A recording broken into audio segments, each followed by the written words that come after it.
श्री सच्चिदानंद सद्गुरु साईनाथ महाराज की जय।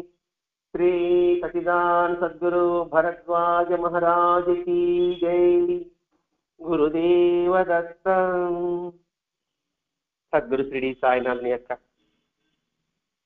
సన్నిధానంలో ఆచార్య ఇక్కడ భరద్వాజ మాస్టర్ గారి యొక్క ఆశీస్సులతో ఈరోజు మతమెందుకు అనే గ్రంథంలోని 6వ అధ్యాయం ఆనంద ప్రాప్తి. గత కొన్ని రోజులుగా ఈ మతమెందుకులోని 5 అధ్యాయాల సారాంశాన్ని మన పరిణితి మేరకు గురించుకున్నాం. ఈ 5 అధ్యాయాల సారాంశం ఏమిటి? సత్యం మనకి అనుభవం అయ్యేది ఒకటి, వాస్తవం అయ్యేది ఒకటి. వాస్తవంలోకి అడుగు పెట్టాలి. అంటే కంటితో చూసింది ఏది నిజం కాదు, చెవితో వినేది ఏది కూడా సత్యం కాదు. అది మనం గుర్తించాలి. ఆ గుర్తింపు కోసంగా భరద్వాజ మాస్టర్ గారు తీవ్ర ప్రయత్నం చేశారు. ఎందుకు ప్రయత్నం చేశారు? మనిషి అజ్ఞానంలోనే తిరగాడుతున్నాడు, అందులోంచి బయటపడాలి. ఆ బయటపడినప్పుడే మనిషి మనిషిగా మారగలడు. లేకపోతే మనిషి నుంచి దానవుడిగా మారడానికి కూడా అవకాశం ఉంటుంది. ఇది మన భగవంతుడు ఇచ్చిన గొప్ప అవకాశం.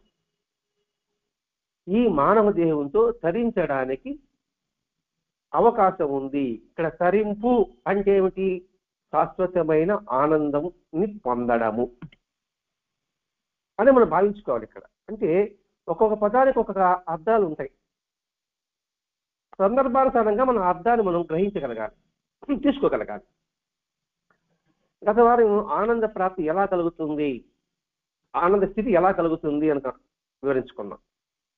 ఇప్పుడు ఆనంద ప్రాప్తి ఎలా కలుగుతుంది అని మన ప్రయత్నపూర్వకంగా అటువంటి ఆనందాన్ని పొందడానికి అవకాశం ఉందా అంటే అవకాశం ఉంది. మానవుడు సాధించలేనిది అంటూ ఏది ఉండదు. ఇప్పుడు సునీత విలియమ్స్ ఏదో అంతరిక్షంలో వెళ్ళారు కదా, ఆయన చూడండి మామూలుగా 120 రోజులు అట్లా ఉంటారు. కానీ ఇప్పుడు దాదాపు గత జూన్లో వెళ్ళారు. ఇంతవరకు ఆమె ఆడ తట్టుకొని ఉండగలుగుతుందంటే సాధ్యమే. అసాధ్యం అంటూ ఏమి ఉండదు. అది మనిషి ఆలోచించలేకుండా, ప్రయత్నం చేయకుండా సాధించలేను అని ఒక సాకుతో జీవితాన్ని గడుపుతున్నాడు. అంటే ఆలోచన లేని స్థితిలో జీవితం ఉన్నాడు. ఏందో పుట్టాము, తిరిగాము పోయాము. ఇది కాదురా నాయన జీవితము. ఈ పుట్టుకు ఒక సార్థకత ఒకటి ఉంది. ఆ సార్థకత నేను పొందాలంటే ఆలోచన ప్రక్రియని నువ్వు అభ్యాసం చేయవలె. ఆలోచన ప్రక్రియను నిరంతరము దాన్ని సాగతీయాలి. అంటే నిరంతరము అనుక్షణము దానికోసం తపన పడాలి. తెలుసుకున్న జ్ఞానంతో అక్కడితో ఆగిపోకూడదు.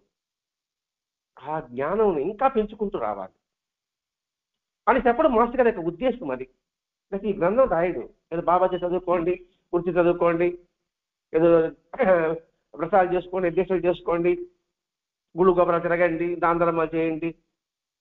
ఇవన్నీ చేయాలంటే యాంత్రికంగా చేయడానికి అందులో భావాన్ని గ్రహించి చేయడానికి తేడా ఉంటుంది. మెకానికల్గా మనం దానం చేసాం, ధర్మం చేశాం అనుకుంటున్నాం. అలా కాదు. ధర్మము దానంలో ఆంతర్యాన్ని గుర్తించు, ధర్మం ఎవరికి చేస్తున్నామనే భావన గుర్తించు, ఆ ధర్మం చేసే శక్తి ఎవరిచ్చిందో వాడు గుర్తించు. గుర్తించినప్పుడు ఇంకా మహా ఆనందంగా ఉంటుంది. ఇప్పుడు సముద్రం గురించి అనేక పరిశోధనలు చేస్తుంటారు కొంతమంది. సముద్ర గర్భం గురించి ఆ సముద్ర శాస్త్రం అనుకున్నాం. మరి ఆ శాస్త్రం చదవడానికి అతనికి ఎన్ని సంవత్సరాలు పడుతుంటుంది? అతను ఆలోచిస్తాడు, మరి ఈ శాస్త్రం తెలుసుకోవడానికి 2 సంవత్సరాలు పట్టింది, మరి దీన్ని సృష్టించిన వాడు ఇంకెంత గొప్పవాడు ఉంటాడు. పాయింట్ అర్థం చేసుకోవాలి సార్. ఇక్కడ అది చదవడానికే నాకు ఇంతకాలం పట్టింది, అవగాహన చేసుకోవడానికి. మరి అది సృష్టించిన వాడు ఎంత గొప్పవాడు. అది చదవడానికి అవగాహన చేసుకోవడానికి నేను గొప్ప నేను అనుకుంటున్నా. నేను గొప్పే, కానీ ఇన్ని సంవత్సరాలు నాకు పట్టింది. మరి అది సృష్టించిన వాడు ఇంకెంత గొప్పవాడు. ఇట్లా ఆలోచనకరంగా చేశారు సైంటిస్ట్ అంతా కూడా. ఎందుకంటే ఇప్పుడు రాకెట్ ప్రయోగం చేస్తున్నారు, మనం రాకెట్ ప్రయోగం చేస్తున్నాం.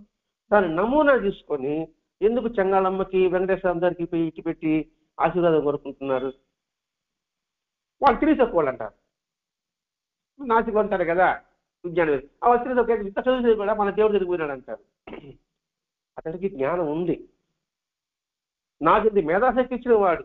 ఈ మేధాశక్తి పొందడానికి ఇప్పుడు చైర్మన్ అని అనుకోండి, ఈశ్వర చైర్మన్ అంటే ఎంత మేధాశక్తి ఉండాలి. ఇంత మేధాశక్తి పొందడానికి ఎంతకాలం పట్టిందే. మరి సృష్టి చేసిన వాడు ఇంకా ఎంత గొప్పవాడు ఉంటాడు. మన మేధాశక్తితో పాటు అక్కడ ఫలితం పొందాలంటే భగవంతునికి అనుగ్రహం కావాలి, శక్తికి అనుగ్రహం కావాలనే భావన వాడికి ఉంది. ఆ భావాన్ని మనం జనవారం నింపడమే మాస్టర్ గారి ఉద్దేశం. అలా ఎప్పుడైతే నింపబడుతుందో ఆనందం అనేది ప్రాప్తిస్తుంది. ఇక్కడ ఆనందం అంటే ఏంటి? వస్తువు లేకపోయినా, వ్యక్తి లేకపోయినా, పరిస్థితులు లేకపోయినా వాడి యొక్క మనసు ప్రశాంతంగా ఉండడమే ఆనందం. శాంతి పొందడమే ఆనందం. ఆ స్థితి పొందడమే గోల్. అది చెప్పడం కోసం మాస్టర్ గారు సృష్టిని గమనించు, సృష్టిలో జరిగే ప్రతి మార్పును గమనించు. అలా గమనించినప్పుడు ఏంటి ప్రతి సృష్టి ఇలా మారుతూ ఉంది అనుకున్నప్పుడు మన దేహంలో కూడా మార్పులు ఉంది. మనం దాన్ని గుర్తించడం లేదు. సృష్టి ఏ విధంగా అయితే ప్రవాహంగా సాగుతూ ఉందో ఈ మానవ యొక్క దేహం కూడా ఒక ప్రవాహం. అది మన మనసు గుర్తించలేదు కాబట్టి ఏందో శరీరము, చర్మము, రక్తము, మాంసము, ఎముకలు అనే భావన ఉంటున్నాం. మనలో అనుక్షణం మార్పు జరుగుతూనే ఉంది. ప్రతి క్షణం మార్పు జరుగుతూనే ఉంది. మనం గుర్తించలేకపోతున్నాం. ఎట్లా అంటే అది స్థూల దృష్టి మనకు కనబడదు, స్థూలంగా కనబడదు, సూక్ష్మంగా గమనించాలి. ఇప్పుడు నాకు అనారోగ్యంగా ఉంది అంటే డాక్టర్కి ఏం కనబడుతుంది? ఇంతకుముందు నాడి చూసేవాడు, నాడి స్పందన చూసేవాడు. ఆ స్పందనల యొక్క సంఖ్య ప్రకారంగా నీకు కడుపు నొప్పో, కాలు నొప్పో, నడుము నొప్పో, తలనొప్పో, జ్వరమో చెప్పగలడు. అలాగే మన దేహంలోని ప్రతి ఒక్క పార్ట్స్ ఎటువంటి ప్రక్రియ చేస్తుందో మనం చూడగలుగుతున్నామా? మన కంటి కనబడుతుందా? ఇప్పుడు ఎక్కువ అట్లాంటి తీసుకున్నాం అనుకోండి, పెట్టేసి సౌండ్ సిస్టమ్ పెట్టామనుకోండి, dub dub bush bush, dub dub bush bush అని వినబడతారు. మీరు ఎప్పుడైనా చూసారా? మీరు ఎవరికైనా టెస్ట్ చేసినప్పుడు చూడలేదా? డాక్టర్కి వెళ్ళినప్పుడు ఎక్కువ చేస్తారు కదా సార్, కడుపులోకి అది పెట్టి ఎండోస్కోపీ చేస్తుంటారు కదా, అప్పుడు మిషన్ ఆన్ చేస్తారు. వింటే లోపల ఇటు సంకోచ వ్యాకోచాలతో శబ్దాలు, బుస్ బుస్సు, డబ్బు డబ్బు అన్ని వినబడుతుంటుంది. మరి అది మళ్ళీ పైకి వినపడ్డం లేదు.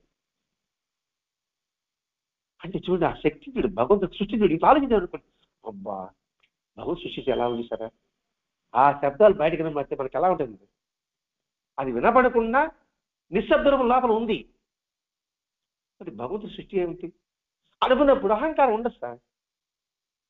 అబ్బా అటువంటి అద్భుతమైన శక్తి మనలో ప్రవేశపెట్టి మనం ఎంత జాగ్రత్తగా మేనేజ్ చేస్తున్నాడు భగవంతుడు.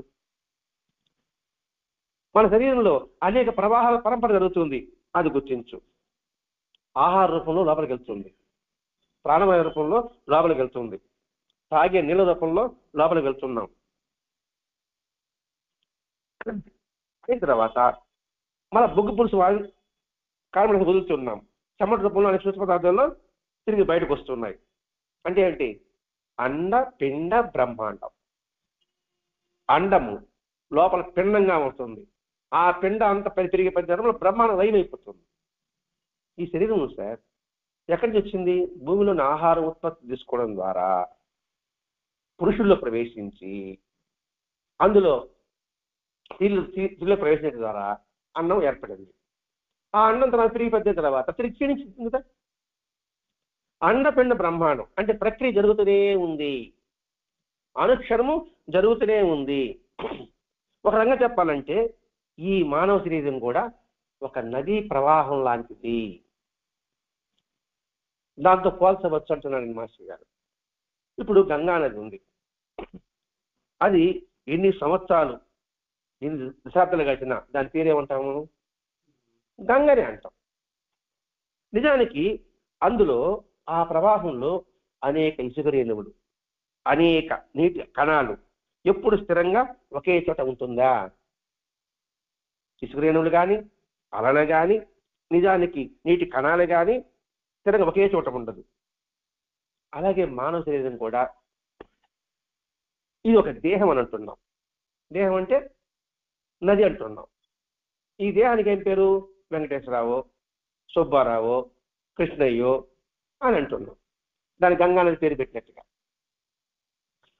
గంగా నది కాలగతిలో విస్తీర్ణమవుతుంది, ఆ తర్వాత కొద్దిగా చిన్నదిగా సంకుచితమవుతుంది. మన దేహం కూడా స్థూలకాయం అవుతున్నాం, బక్కపలచగవుతున్నాం. మార్పు ఉందా లేదా? చూడండి మాస్టర్ ఎంత డీప్గా ఆలోచిస్తున్నాడు.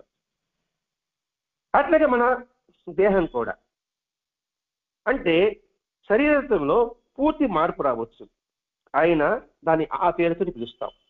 లావుగా ఉన్నా ఆ కృష్ణయ్యే, సన్నగా ఉన్నా ఆ కృష్ణయ్యే. గంగా నది విస్తారంగా ఉన్నా గంగా నదే, చిన్న పాయగా ఉన్నా అది గంగా నదే. అంటే శరీరంలోకి శక్తి పదార్థాలు ప్రవేశించడం, తిరిగి బయటకు పోవడం అన్న రెండింటినీ కరెక్ట్గా సమపాలనలో ఉంటే ఆరోగ్యం అంటాం. నిష్పత్తి తేడా వస్తే అనారోగ్యం అంటున్నాం. ఎందుకు ఇవన్నీ చెప్తున్నాడు మాస్టర్ గారు? ఆనంద ప్రాప్తిని కడ్లని పెట్టాడు.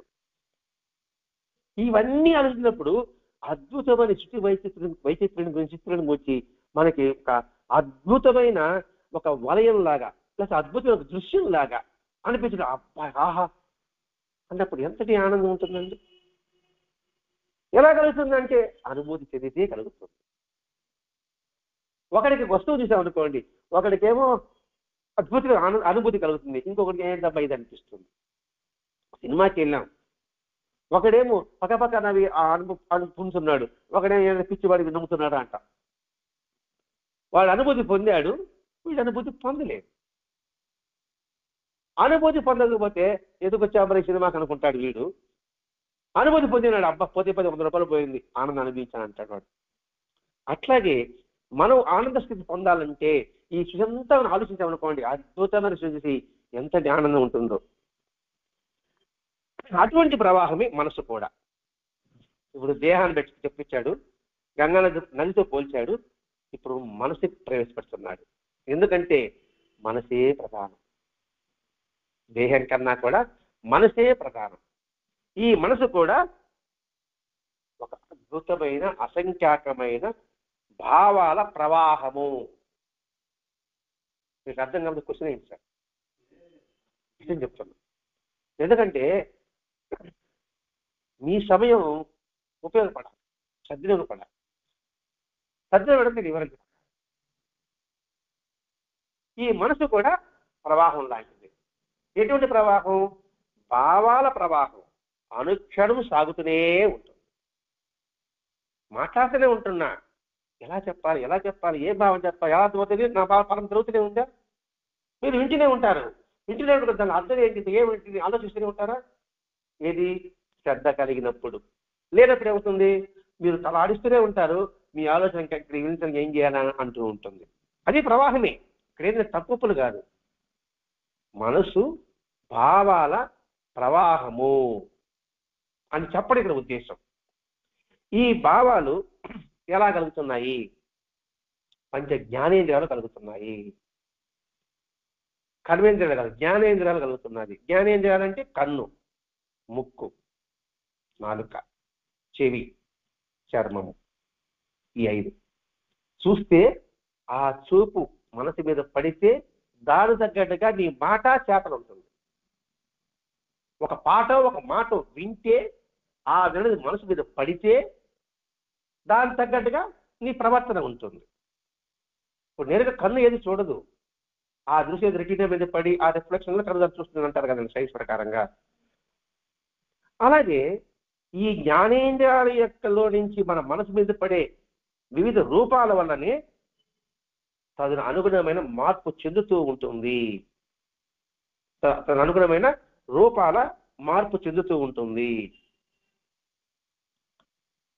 అంటే మార్పు చెందుతూ ఉండి ఎందుకన్నాడంటే, ఇప్పుడు ఆకాశ నక్షత్రాలు చూద్దాం. నక్షత్రాల గుంపు ఒక గుంపుగా ఉంటుంది. ఆ నక్షత్రాలు యొక్క కంటి ద్వారా లోపల ప్రవేశించి మనం అయినప్పటికీ భలే ఉండండి, కృష్ణుడు మారి కనిపిస్తున్నాడు అంటారు మీరు. నేనేమంటాను, ఒరే కూరగాయల గుంపులా కనబడతా ఉందని నేను అంటాను. ఇంకోటి ఏమంటాడు, మహా వృక్షంలా కనిపిస్తుంది అంటున్నాడు. అంటే ఒకే ఇంద్రియం ద్వారానే ఆ పని ఉండదు, వివిధ రూపాలు కనిపిస్తున్నది వాడి భావాలను బట్టి. అదనమాట ఇక్కడ. అంటే ఎందుకు చెప్తున్నాడంటే ఈ విషయంతో కూర్చోండి, నువ్వు జాగ్రత్తగా పరిశీలించుకుంటురా, నీ స్థితిలోనే పరిస్థితికురా, నీ అనుభవాన్ని పరిశీలించుకుంటురా. ఇప్పుడు నదిలో నీరు ప్రవాహం చేస్తున్నది. ఆ ప్రవాహం చేయాలంటే ఒక శక్తి ఉంటేనే ప్రవాహం వస్తుంది. లేకపోతే ఉంది పారుదల ఉంది కదా సార్. ఆ నీటిలో ఒక శక్తి ఉండాలి, శక్తికి పారుదల, లేకపోతే చలనం లేకుండా స్థానువుగా ఉంటుంది. ఆ శక్తి ఉంది. ఆ శక్తి ప్రవాహం ద్వారా చాలా ఖర్చు అయిపోతుంది. నీటి ప్రవాహం పారాలంటే అందులో ఒక అద్భుత కరెంట్ పవర్ వస్తుంది. ఆ పవర్ ఏం చేస్తుంది, వృధాగా నీరంతా కలిసి సముద్రంలో కలిసిపోతా ఉంది. ఈ చెప్తే నాకు అర్థమవుతుంది.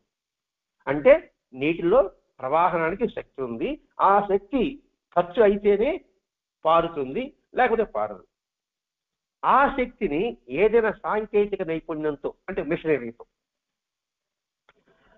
దాన్ని వినియోగించగలిగితే దానిలో ఏమవుతుంది, ఆ శక్తి కరెంటుగా మారుతుంది. ఏముంది, ప్రవాహం యొక్క శక్తిని దానికి ఒక సాంకేతిక ఒక వస్తువుతో సాంకేతికమైన నైపుణ్యంతో దాన్ని అడ్డుకట్టి వేస్తే ఆ శక్తి నీటి ప్రవహిస్తుంది, నీళ్ళు విడుదలవుతుంది సార్. ఆ శక్తిలో కరెంటు పడుతుంది. అదనని భావిస్తాం ఇక్కడ. ఉత్పన్నమై తద్వారా అనేకమైన అపూర్వ ప్రయోజనాలు కలుగుతుంది. కరెంట్ అదే కదండి. ఇలా వృధా నీరు సముద్రం కలిగిపోతుంది, శక్తి వృధా అయిపోతుంది. వ్యతం చెడ్డ ఫలితం దక్కాలంటారు పెద్దలు. వ్యతం చెడిపోయినా ఫలితం నీకు రావాలి. ఈ ఇంటి ప్రాణం పోతుంది, శక్తి అంతా వృధా అయిపోతుంది, ఏం ఫలితం ఉంది అక్కడ? నీరు వెళ్ళిపోతుంది, కానీ అంత శక్తి నేను వెలుపులకి ఫలితం స్వప్రయోజనంతోనే కాకుండా సమాజ ప్రయోజనము, దేశ ప్రయోజనం కూడా ఉంటుంది. ఇప్పుడు కరెంటు వల్ల ఎంత ఉత్పత్తి జరుగుతామండి. ఇప్పుడు ప్రాక్టీస్ చూసుకోండి, దానికి కరెంటు కావాల్సిందే. మన ఇంట్లో వెలుగు కావాలన్నా కరెంటు కావాల్సిందే. ఇప్పుడు కరెంటుతో లేని ఒక చూపించండి చూద్దాం. కనీసం మన దక్షుడి చెమ్మాలన్న కరెంటు మిషన్ ఉంది, ఇప్పుడు బూజు దులపాలన్న మిషన్ ఉంది, అన్ని కరెంటే కదండి.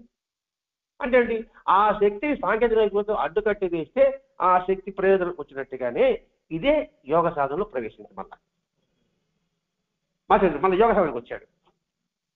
ఆ యోగ సాధనలో శరీరాన్ని ప్రవాహానికి వర్తింపజేసే శక్తి ఒకటి ఉంది కదా. ఆ శక్తిని అటువంటి అందులో కూడా ఈ నైపుణ్యం ఉపయోగించి ఫలితాలు రాబట్టవచ్చు.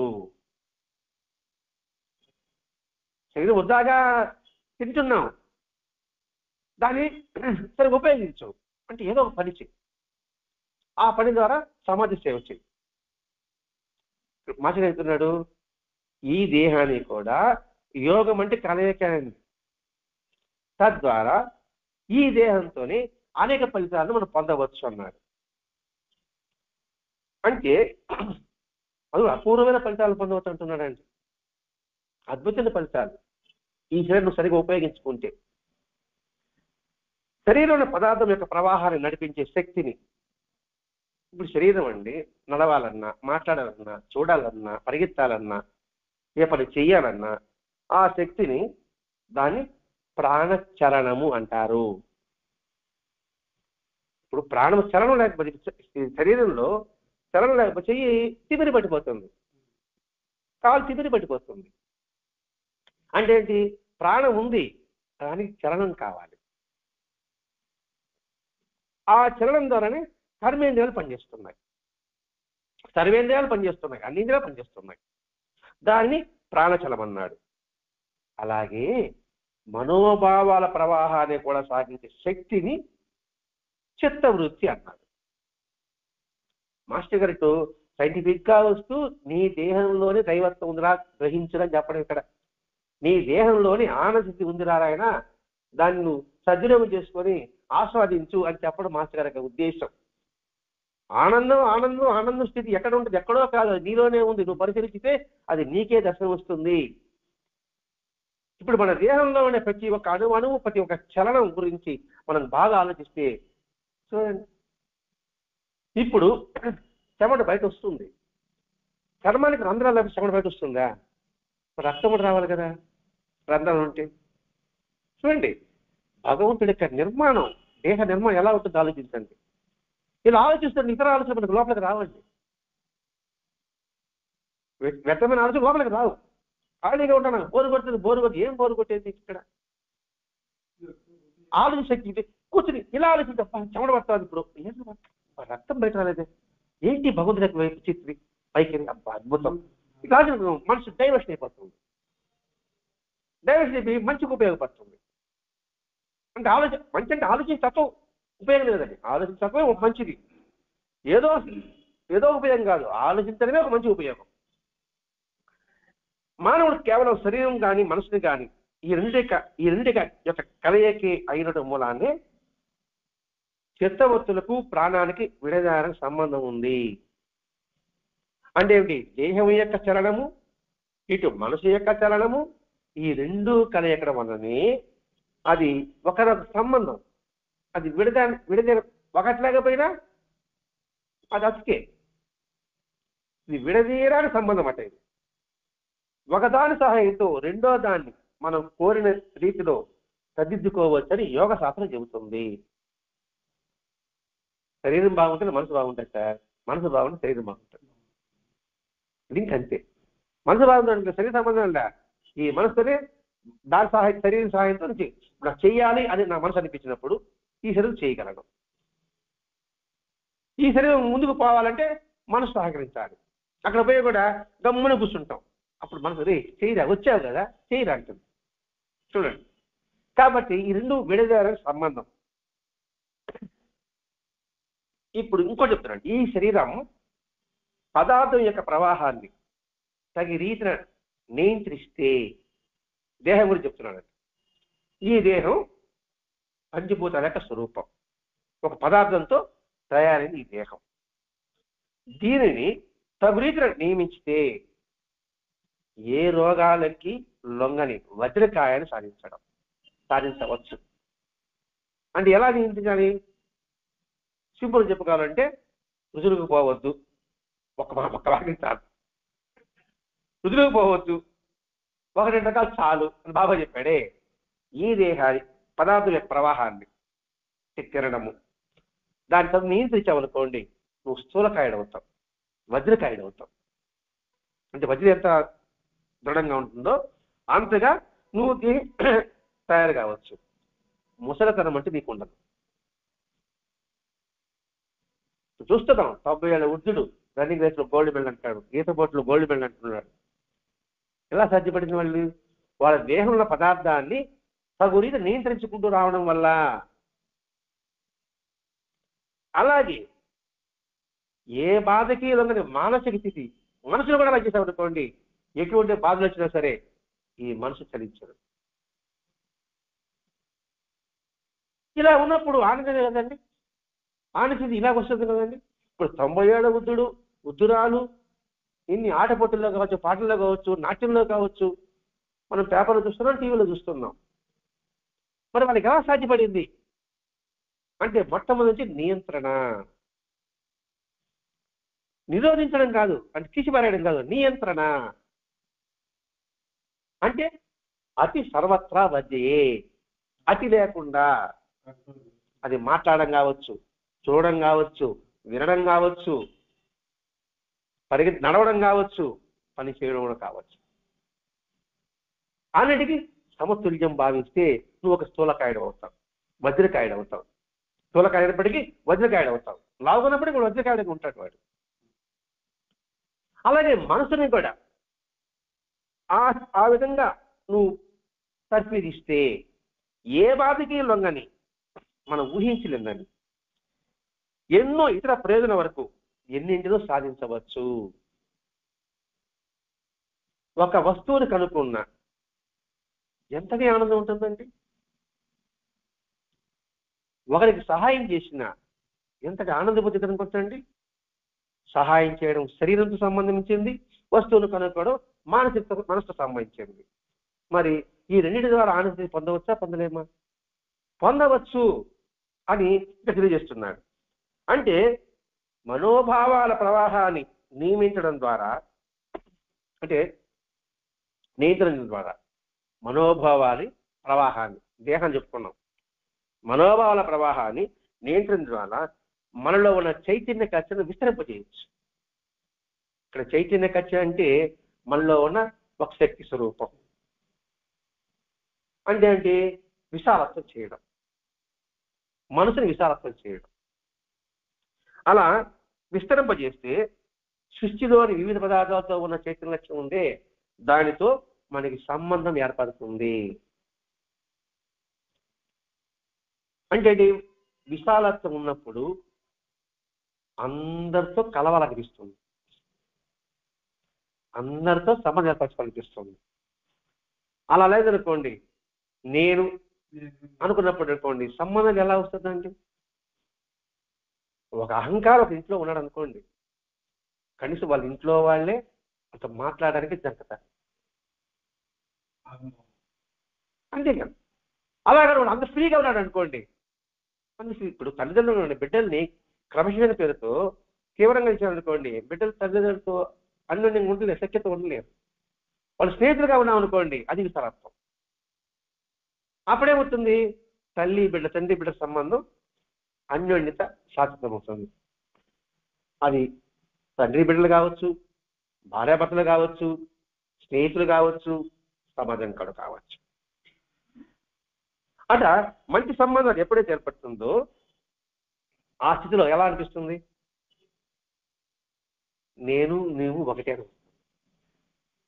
నేను లేక నీవు లేవు, నీవు లేక నేను లేను, నువ్వు లేక నేను లేక అని పాట పాడతారు, అక్కడ ఉంటుంది అనమాట. ఆ స్థితి వస్తుంది అనమాట. నువ్వు నేను లేకపోతే ఈ జగమే లేదంటాడు ఆ పాటలో ఆ కవి. ఆ స్థితిలో తనలోని శక్తి చైతన్యాలే ఏది? ఈ పరస్పర అవగాహన ఉన్నప్పుడు అన్నింటిలోనూ అన్ని చోట్లలోనూ ఆ కక్షలో వ్యక్తమవుతున్న అనుభవాన్ని మనం పొందవచ్చు. ఇప్పుడు మనం ఏం చెప్పుకున్నాము? తండ్రి బిడ్డలు చెప్పుకున్నాం, భార్యాభర్తలు చెప్పుకున్నాం, స్నేహితుల విషయం చెప్పుకున్నాం, సమాజంగా చెప్పుకున్నాం. ఇంకా అన్నింటిలోనూ అన్నాడు ఇక్కడ. అన్నింటిలో అంటే సకల జీవరాశిలో కూడా, ఇంకా సకల ప్రాణి రాశిలో కూడా. ప్రాణిని ఇస్తాడు అంటే చిన్న కంటి కనిపించే సూక్ష్మజీవు నుంచి గజ ఏనుగు వరకు అన్నింటిలో కూడా ఆ భావమే ఉంటుంది. మరి అంతా భావన అన్నప్పుడు ఎంతటి ఆనంద మనం పొందవచ్చండి. కానీ మాస్టర్ గారు ఎంతగా దోచుకొస్తుంది, ఆ కన్నిని నరుక్కుంటూ వస్తున్నాడండి ఇక్కడ. దీనిని పెద్దలు ఏమన్నారు? పూర్ణత్వము అన్నారు, సిద్ధి అన్నారు, అందుకే సిద్ధుడు అంటారు, లేదా మహాత్ముడు అని అంటారు. దీని భగవద్గీతలో మహాత్ముడు అని అంటారు. సో ఆత్ముడు, ప్రతి ఒక్క మహాత్ముడు అంటే మహా ఆత్మతత్వం కలిగిన వాడు. దాని కొలమానం లేదు. ఎంత బాగుంది, ఇంత ఇంత ఇంత ఇంత అంటారు. ఎంతో అంటే ఏమిటి? అన్నింటిలోనూ ఆయన ఉంటాడు. ఇక్కడ చెప్తున్నాడు అన్నింటిలోనూ ఆయన ఉంటాడు, తనలోనే అన్నీ ఉంటాయి. ఆల్ ఇన్ వన్, అన్ని తనలో ఉంటుంది. వన్ ఇన్ ఆల్, ఈ వన్లో ఉన్న చైతన్యం అనేది అంతటా ఉంటుంది. అంతటా ఉన్న చైతన్యం ఈ ఒక్కళ్ళలో ఉంటుంది. ఇప్పుడు మనం 20 మంది ఉన్నారనుకోండి, అందరూ ఒక సంస్థలో ఉన్నారనుకోండి, అందరి భావాలు ఒకటేగా ఉంటుంది అనుకోండి, ఏమవుతుంది? అందరి భావాలు వీడిలో ఉంది, వీడిలోని భావాలే అందరిలో ఉంది. అప్పుడే ఆ సంస్థ వృద్ధిలోకి వస్తుంది. ఏమని? అందరూ మన వాళ్ళే అనే భావన కలిగినప్పుడు దీన్నే పూర్ణత్వం అన్నారండి. ఈ భావన పెంచుకోవడానికి ఏమైనా ఇబ్బందికరం ఉందా? అది ఇబ్బందికరం అనిపిస్తుంది కాబట్టి మహాత్ముల చరిత్రను చదవండి అని చెప్పడం మాస్టర్ గారి ఉద్దేశం. మహాత్ములు చెప్పారు. ఇప్పుడు భాగవతం అంతే అలా వచ్చింది, పెరిగి పురాణం అలాగే వచ్చింది, అలాగే ఆళ్వార్ల చరిత్ర అలాగే వచ్చింది. అట్లాగే ప్రతి ఒక్క మతంలో కూడా మహాత్ముల చరిత్రలు, సుఫీ మహాత్ముల చరిత్రలు ఉంటుందన్నమాట. ఇక్కడ ఇప్పుడు all in one in all అని చెప్పావు, దానిని భగవంతుడు అన్నారు. అన్నింటిలోనూ అన్ని రూపాలను వ్యక్తమైన ఏ ఒక్కటైతే ఉందో దాన్ని భగవంతుడు అంటారు అని మాస్టర్ ఏ గ్రంథం గ్రంథం చెప్పున్నాడట. సరే, వాస్తవం చూస్తే ఇది దాన్నే భగవంతుడు అంటారు. మహాత్ముడు తనలోనే భగవంతునిలోనే తనని ఈ విధంగా గుర్తించడం ద్వారా తాను భగవంతుడు వేరు కాదని తెలుసుకుంటాడు, ఉన్నది ఒకటే అని తెలుసుకుంటాడు. మహాత్ముడు జ్ఞానం అనుకున్నాం. జ్ఞాని నాలోనే భగవంతుడు ఉన్నాడు, భగవంతుడిలోనే నేనున్నా,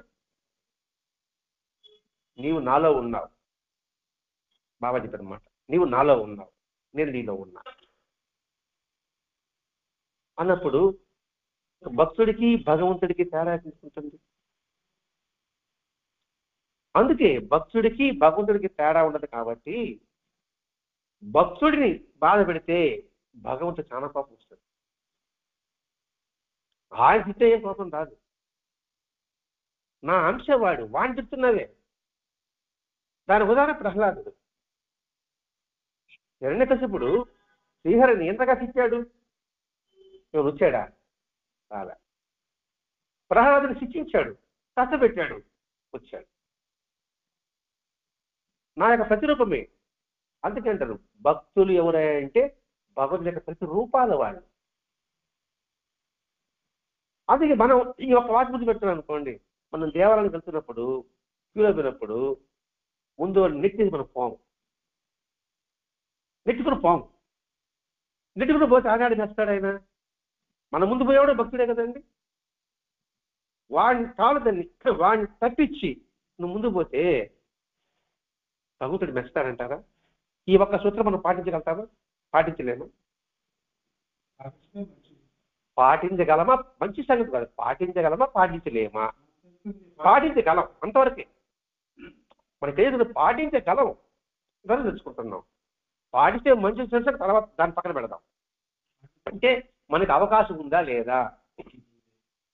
ఇంకా సింపుల్ చెప్పాలంటే ఒక టికెట్ కౌంటర్, అది రైల్వే కావచ్చు, ఏం కావచ్చు, అందరూ క్యూలోనే ఉన్నారనుకోండి, ఎవరికి ఇబ్బంది కలుగుతుందా? అదే కదా ఆనందం అంటే. అదే కదా ఆనందం అంటే. సరే, మనలాగే వాడు ముందున్నాడు కదా, వాడికి ఆ సైడ్ ఎక్కాలి కదా అనుకున్నప్పుడు తోపులాట ఉండదు. నేను ముందు పోవాలా అనుకున్నప్పుడు తోపులాట వస్తుంది. అర్థమైన భావిస్తున్నాను ఇక్కడ. ఏదైనా సరే, అది గుడి కావచ్చు, ఇంకోటిగా ఏదైనా కావచ్చు కాక, అంటే ఈ చిన్న చిన్న సూత్రాలు ఇవన్నీ కూడా ఇవే పాటించకుండానే నేను ఆధ్యాత్మికుడిని, నేను భక్తుడిని, నేను సాధకుడిని అని చెప్పుకోవడం ఎంతటి మూఢతత్వం అని తెలుసుకోమంటున్నాడు ఇక్కడ. ఆ స్థితిలో ఉంటే నీకు ఆనందం ఉండదు, నీకు అశాంతి ఉంటుంది. ఆ విధంగా నువ్వు ప్రవర్తిస్తే నీకు అశాంతి ఉంటుంది. అందుకే కదా ఇప్పుడు సాయినాథుడు సకల జీవస్వరూపుడుగా, సకల సాధు స్వరూపుడుగా, సకల దేవతా స్వరూపుడుగా, విశ్వరూపంగా ఇది నిదర్శనాలు ఎందుకు ఇచ్చాడంటే ఇందుకోసం ఇచ్చాడు. మన అజ్ఞానం కాబట్టి ఉన్ననైనా విశ్వమంతా నేనే ఉన్నానైనా, ఇదే వేదం చెప్పింది, భగవద్గీత చెప్తున్నది, దాన్ని గుర్తించండి. నువ్వు కుక్కను కొట్టినా నన్ను కొట్టినట్టే, కుక్కకు పెట్టినా నాకు పెట్టినట్టే, చివరికి చీమ తిన్నా కూడా నేను తిన్నట్టే ఎందుకు బాబా చెప్పాడు? అందుకు ఈ కలియుగానికి బాబాని ఆరాధించడం అని ఆయన చెప్పి వివరించిన విధంగా ఇతర మహా తక్కువ అని కాదండి. ఇతర మహాత్ములు ఒక కులానికి జాతికి సంబంధించిన వాళ్ళు అయిపోయారు. ఇప్పుడు రామకృష్ణ పరమహంస కావచ్చు, వెంకటేశ్వరం కావచ్చు, కానీ బాబా ఏ మతానికి సంబంధించిన వాడు కాదే. ఆయన భరద్వాజ మాస్టర్ సాయినాథుని ముందు పెట్టాడు ఇక్కడ. ఈ విధంగా ప్రతి ఒక్క మహాత్ముల చర్చలో ఉందండి. ఇప్పుడు రాఘవేంద్ర స్వామి జయచంద్ర కూడా తాను అందరి రూపంలో ఉన్నాడని ఆయన నిరూపణ చేసి ఉన్నాడు. వెంకటేశ్వర స్వామి నిరూపణ చేసి ఉన్నాడు. అందరూ నిరూపణ చేస్తున్నారు. కాకపోతే వాళ్ళు ఒక కులం అనే ముద్ర పెట్టారు కాబట్టి అని ఆలోచిస్తున్నారు. ఇదే విధంగా అన్ని మతాల్లో ఉందండి. మరి యేసుక్రీస్తు చెప్పలేదా మాట? ప్రవక్త చెప్పలేదా? ఖురాన్లో చెప్పిన వాక్యాలు చదివామనుకోండి, ప్రవక్త ఏం చెప్పాడు? మామూలుగా రంజానప్పుడు దానం చేస్తారు కదండి, పితాయేద అంటారు. అని ఒకే పని చెప్తాడు, నువ్వు దానం చేయండి, నువ్వు తలుపు తెరవగానే బయట ఎవడున్నప్పటికీ వాడు దానం చేయమన్నాడు. వాడి కులం చూడబాక, జాతి చూడబాక, మతం చూడబాక, వర్గం చూడబాక. ఇది ఖురాన్లో చెప్పారు. అంతేగాని ఏదో ముస్లింలకే మన మనవాళ్ళకి దానం చేయమని చెప్పలేదు. అంటే ఏంటి? అందరిలో కూడా నేను ప్రవక్త చెప్పాడు. అలాగే జీసస్ కూడా అది చెప్తున్నాడు. ఆయన నీ సాటి నేను వాళ్ళే ప్రేమించరా అన్నాడు ఆయన. అంటే ఆ పదంలో అర్థం చేసుకున్నామండి. Love the neighbour they self అన్నాడు. నువ్వు ఎలా ప్రేమించుకుంటావో అది ఇతరులను కూడా నువ్వు ప్రేమించు అంటే అర్థం ఏంటి? నీలో ఉన్నట్టు వాళ్ళలో ఉన్న అని అర్థమే కదా సార్. మరి దీన్ని ఎంతమంది గుర్తించుకుంటున్నాము? అందుకే యేసుప్రభువు నేను నా తండ్రి ఆయన భగవంతుడు వేరు కాదన్నాడు. బైబిల్ ముఖ్య సూత్రాలు మాస్టర్ పట్టుకున్నారండి ఇక్కడ. నేను నా తండ్రి అయిన భగవంతుడు వేరు కాదు. ఇనుము వచ్చి అయస్కాంతి మ్యాగ్నెట్ అయిన తర్వాత దాన్ని ఇనుమని అంటామా? అదే అయస్కాంతి అని అంటాం మనం దాన్ని. ఇప్పుడు భగవంతుడి లక్షణాలన్నీ మీరు ఉందనుకోండి, మిమ్మల్ని ఏమనాలి? మేము భగవంతుడే అనాలి. ఇది మన జీవితంలో జరుగుతుంది. మనం అంటాం కూడా భగవంతుడు అని అంటాం, కానీ గుర్తించలేకపోతున్నాం. ఒక అర్ధరాత్రి మీరు ఒక ఢిల్లీ అక్కడ దిగారండి. ఒక ఇంటికి పోవాలనుకున్నారు మీరు. వాళ్ళు ఫోన్ చేసి వాళ్ళు స్విచ్ ఆఫ్ చేస్తున్నారు, వేసుకోలేదు. ఎవడో ఒక దారిలో కాపాడు ఏదో వచ్చేదానికి హిందీ భాషలో మనకి అర్థమైంది, ఫలానా వీధికి పోవాలంటే వాడు తీసుకొచ్చి ఆ ఇంటి దగ్గర వదిలిన తర్వాత తలుపు తెట్టి నువ్వు ఎలా వచ్చారు వాళ్ళు అడిగితే మీరేమంటారు? మీరు ఎవడు దేవుడిలాగా వచ్చాడంటారా? ఒక వ్యక్తి వచ్చాడంటావా? అంటే ఏమిటి? దేవుడి యొక్క లక్షణం ఏంటి? పరోపకారం, మిదం శరీరం. ఆ లక్షణం ఆ వ్యక్తిలో ఉంది. వాడెవడి మీకు తెలియదు, వాడి పేరు మీకు తెలియదు, వాడు ఊరు మీకు తెలియదు, వాడు వచ్చి మీకు సహాయం చేశాడు. మరి వాడు దేవుడైన పదం పేరు ఎలా ఎందుకు పెట్టారు మీరు? ఏమైనా శంకు చక్రాలు ధరించున్నాడా? కిరీటం పెట్టుకున్నాడా? లేదా 4 చేతులు 6 చేతులు ఏమైనా ఉన్నాయా? అర్థం చేసుకోవాలి ఇక్కడ. అది మనకు పాయింట్ మాస్టర్ గారు చెప్తున్నాడు ఇక్కడ. ఆ లక్షణాలు కలిగిన వాడు దేవుడు అంటాం అంతే. అందుకే భక్తుడికి భగవంతుడికి భేదం లేదు అని ఎవడైతే గుర్తిస్తాడో అందరిలోనూ ఆ భావాన్ని దర్శిస్తాడు. చెప్పడు, దర్శిస్తాడు. వాడు మాటలు ఉండదు, వాడి చేతనంతా కూడా దర్శించడమే ఉంటుంది.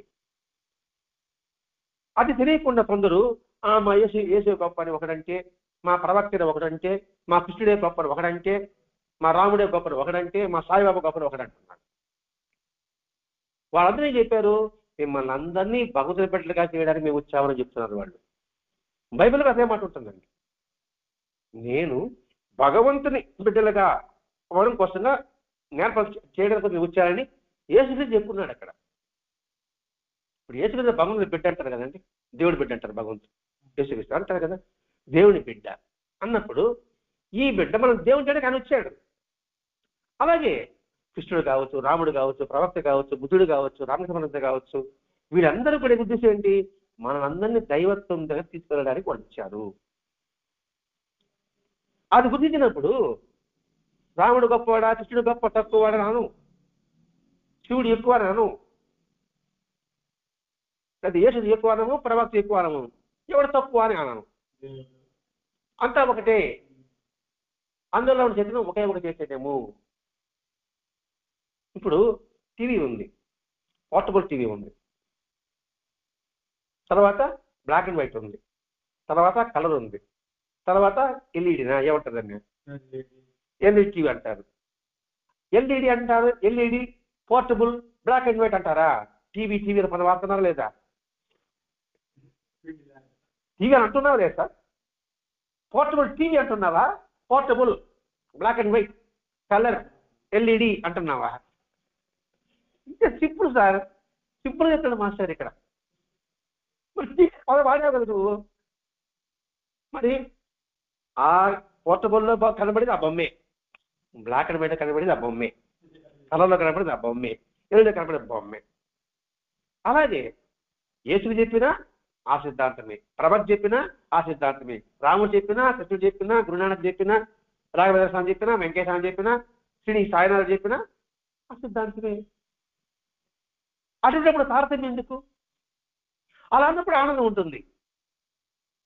ఆనంద ప్రాప్తి చేయండి, ఆనందం లేకపోతే ఉండడానికి అవకాశం ఉండదు. కానీ కొందరు క్రైస్తవుల్లో పొరబడుతున్నారు, ఇటు హిందువులో పొరబడుతున్నారు, ఇటు ముస్లింలో ఇస్లాంలో పొరబడుతున్నారు, అన్ని మతాలు పొరబడుతున్నారు. వాళ్ళు ఏం చెప్పారా అనే విషయం గ్రహించలేదు. ఇప్పుడు వాళ్ళు పొరబడుతున్నారు కదా, వాళ్ళు ఏమైనా శాంతిగా ఉండగలుగుతున్నారా? ఇప్పుడు నేను అనుకోండి, నా రాముడు గొప్పోడు అని అందరూ రామభక్తులు చేయాలని ప్రయత్నం చేస్తా ఉన్నా. అయ్యో వాడు చెప్పినా కూడా మారలేదే, వాడు చెప్పినా కూడా మారలేదే, వాడు చెప్పినా అనుకుంటే కూర్చుంటాడు. నాకు శాంతి అశాంతి నాకు. నేను సాయి భక్తుడికో అందరూ సాయి భక్తులు చేస్తాలి, సాయి మాట వినాలి అని ప్రచారం చేస్తున్నాను అనుకోండి, విందనుకోండి, ఇంత చెప్పినా వీడు వినడం లేదే, ఏం చెప్పినా వీడు వినడం లేదే, మరి నాకు శాంతి అశాంతి చూడండి ఎలా ఉంది. మరి వాడు రాముడు కొలుచుకుంటున్నాడు కదా, కొలుచుకోమని ఆయా రాముడు గురువు అన్నాడు అనుకోండి, మన ఇద్దరు కొంచెం ఆనందంగా ఉండగలుగుతాం. రాముడు కొలిచేవాడు అదే బాబును కొలవ బాగా రాముడు కొలవ చెప్పాడు, వాడికి అశాంతి. ఇక్కడ మనకి ఆనందం కావాలని కోరుకుంటున్నాం, ప్రశాంతత కావాలని కోరుకుంటున్నాం. ఆ కోరుకున్నాడు నీ మనస్సుని, దేహాన్ని నియంత్రించుకుంటారా, మనసు యొక్క భావాన్ని నియంత్రించుకుంటారా, శరీరం యొక్క నియంత్రించుకుంటారా? ఈ సత్యాన్ని ప్రతి ఒక్కరు చెప్పారండి, ప్రతి ఒక్క మహాత్ముడు చెప్పాడు. బైబిల్లో కూడా ఏమంటాడు, ఆ భగవంతుడు నిన్ను రక్షించే రక్షకుడు అని పదం వాడతాడు బైబిల్లో. రాష్ట్రపూడి రక్షకుడు అంటాడు, మనం రక్షించేవాడు అంతే. మరి మనం రక్షిస్తుంది కదా ఈ పంచభూతాలతోనండి. మనకి ప్రాణం ఆయన ఇస్తుంది, లబ్ధ కొట్టుకొని చేస్తుంది, తినాహ రక్తంగా మారుస్తుంది. అవి లేకపోతే మన రక్షింపబడతాం. నువ్వు భగవంతుడు రూపం పెట్టు, రూపం పక్కన పెట్టి, రూపం వద్దు, పంచభూతాలు తీసుకో, నువ్వు దేవుడు అనుకో. మరి ఈ పంచభూతాలు మన రక్షకుడు కాదా? ఈ ప్రకృతి మన రక్షకుడు కాదా? ఈ సృష్టి అంతా మన రక్షకుడు కాదా? వారి యొక్క దయాదాక్షి మీద మనం ఆధారపడి ఉన్నామని తిరిగి తెచ్చుకో అని చెప్పడం ముఖ్య ఉద్దేశం. ఇదే సత్యాన్ని అనేక మంది మహాత్ములు వివిధ కాలాలకు సంబంధించినట్టుగా, కొత్త యుగంలో, త్రేతాయుగంలో, ద్వాపరయుగంలో, కలియుగంలో, ఆ కాలాలకు సంబంధించినట్టుగా, అలాగే వివిధ దేశాలకు సంబంధించినట్టుగా ఆ సంబంధించిన ఆ వాతావరణానికి అనుగుణమైన రీతిలో చెప్తున్నారు వాళ్ళు. ఇది ఆ వాతావరణం తగ్గట్టుగా, ఆ ప్రదేశాలకు తగ్గట్టుగా చెబుతున్నారు. ఎట్లా లేదండి. ఇప్పుడు ఒక్కొక్క ప్రదేశంలో ఒక్కొక్క రకమైన సృష్టి ఉంటుంది అనుకోండి, ఆ సృష్టి ద్వారా, లేకపోతే వస్తువుల ద్వారా, ఆ వ్యక్తుల ద్వారా సత్యాన్ని బోధిస్తున్నారు.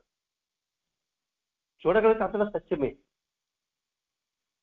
ఇప్పుడు ఆకలి తినాలనుకున్నది ఏమంటారండి, ఢిల్లీకి పోతే రొట్టెలు తినాలి, గోధుమలు పట్టిస్తుంది ఆ ప్రాంతంలో. ఎందుకంటే అక్కడ చలి ప్రాంతం ఎక్కువ ఉంటుంది కాబట్టి ఆ భావం ఉండొచ్చేమో. ఎక్కువగా నార్త్ రొట్టెలే వాడతారు కదండి. అక్కడ పండేది రొట్టెలే పడుతుంది, ఎక్కువగా గోధుమలు పడుతుంది, గోధుమలు జొన్నలు పడుతుంది. మన ప్రాంతం వరి ఎక్కువ పడుతుంది. అంటే ఈ ప్రాంతానికి వరి తినాలి, ఆ ప్రాంతానికి జొన్నలు, గోధుమలు తినాలి. అలాగే ఈ సత్యాన్ని మహాత్ములు వివిధ కాలాలకు వివిధ దేశాలకు అనుగుణమైన రీతిలో చెప్పారు. ఇప్పుడు అనుగుణమైన అంటే ఏమిటి?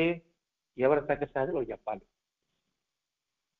ఇప్పుడు మన భరద్వాజ మాస్టర్ గారు ఈ ప్రాంతంలో మనకు అనుగుణమైన రీతిలో సులభమైన భాషలో సత్యం గురించి చెప్పాడు, ధర్మం గురించి చెప్తున్నాడు. మాస్టర్ గారు చెప్పిన విధానానికి ఇంకో చెప్పే విధానానికి మనకు తేడా కనిపిస్తుంది. ఇప్పుడు భరద్వాజ మాస్టర్ చెప్పిన దానికి, చాగంటి కూడా చెప్పిన దానికి, స్వామి సన్ముఖ శర్మ అని చెప్పిన దానికి, గరిగపడి నరసింహరావు చెప్పిన దానికి మనం వీళ్ళని చెప్పుకుంటాం. ఒక్కొక్కరికి ఒకటి అర్థమవుతుంది. గరిగపడి నరసింహ చెప్పేది కొందరికి అర్థమవుతుంది, నాకు అర్థం కాదు. నాకు చాగంటి కూడా చెప్తే అర్థమవుతుంది, మీకు ఇంకా భరద్వాజ మాస్టర్ చెప్తే మీకు అర్థమవుతుంది. కానీ స్వామి సంవత్సరంలో శ్లోకాలతో ఉంటుంది, అది కొంచెం పండితులకు అర్థమవుతుంది. ఏమిటి? పండితుల తగ్గట్టుగా ఆయన చెప్పితే, పామరుల తగ్గట్టుగా ఇంకొకరు చెప్పితే, అలాగే అనుగుణంగా చెప్పబట్టి గ్రహించగలుగుతున్నాం. వీళ్ళు గ్రహిస్తున్నారా లేదా అది కావాలి. వాళ్ళు పోతే సత్యమా అసత్యమా? గరికపాడుగా చెప్పినా, చాగంటి కూడా చెప్పినా, స్వామి సన్ముఖశరం గారు చెప్పినా, భరద్వాజ మాస్టర్ గారు చెప్పినా, ఇంకా మహామేధ పండితులు ఉన్నారండి. మళ్ళీ అది చంద్రశేఖర శర్మ గారు ఆ ప్రాంతంలో, ఉత్తర ప్రాంతంలో, మన ఆంధ్రలోనే ఉత్తర ప్రాంతంలో గొప్ప గొప్ప మేధావులు ఉన్నారు. ఆ ప్రాంతానికి వారు గొప్ప, ఈ ప్రాంతానికి వీరు గొప్ప. ఎవరికి? మన భావాలకి, అంటే మనసు తగ్గట్టుగా చెప్తున్నాడు కాబట్టి. అందుకని ఈ సత్యం ఇది కానీ గ్రహించగలిగితే మనకు ఆనంద ప్రాప్తి అనేది సహజమవుతుంది. కృత్రిమంగా రాదు, కల్పించుకోవాలన్నమాట. ఆనందం కావాలని సహజమవుతుంది. ఆ సహజతను పొందడమే మానవ జన్మకు సార్థకత. సహజానికి రా, అసహజానికి రా బాకు, కృత్రిమంగా నటించబాకు. నీలో ఉన్న సహజత్వాన్ని వెలుపులకి దాన్ని చేయాలంటే ఆలోచన కావాలి. ఆ ఆలోచన తరంగాల్లో, ఆ ఆలోచన ప్రవాహంలో ఆనందాన్ని మనం అనుభూతి పొందవచ్చు. ఆ ఆనంద స్థితి మనం అనుభూతి చెందవచ్చు అని చెప్పడం భరద్వాజ మాస్టర్ గారి యొక్క ఉద్దేశం. అందుకే ఈ గ్రంథంలో, మతమైన గ్రంథంలో మాస్టర్ ఇంతగా వివరిస్తున్నాడు. ప్రతి ఒక్కడికి అర్థమైన రీతిలో మాస్టర్ గారు మనకు అందిస్తున్నాడంటే, ఇప్పుడు ఇవన్నీ భావాలు పెద్ద పెద్ద వేదాలు ఉన్న భావాలే, మనకు అర్థం కాదు, కానీ మనకు అర్థమైన రీతిలో ఆయన బోధిస్తున్నాడు. ఆయనకు ఎంతో మనం రుణపడి ఉన్నాం. ఆయన రుణాన్ని మనం ఎలా తెచ్చుకోగలం? ఆయన చెప్పిన వాటిలో మనం చేయగలిగి చేస్తే చాలు. చేయగలిగింది క్యూగులు చెప్పుకున్నాం, కొన్ని చిన్న చిన్నవి అవి చేయగలిగితే మన జన్మ ధాన్యం. ఇంకా వస్తుందంటే ఎదుటి వాడికి ఇబ్బంది లేని విధంగా మనం జీవిస్తే చాలు. వాళ్ళకి ఇబ్బంది కలగకుండా నా జీవితం సాగితే చాలు.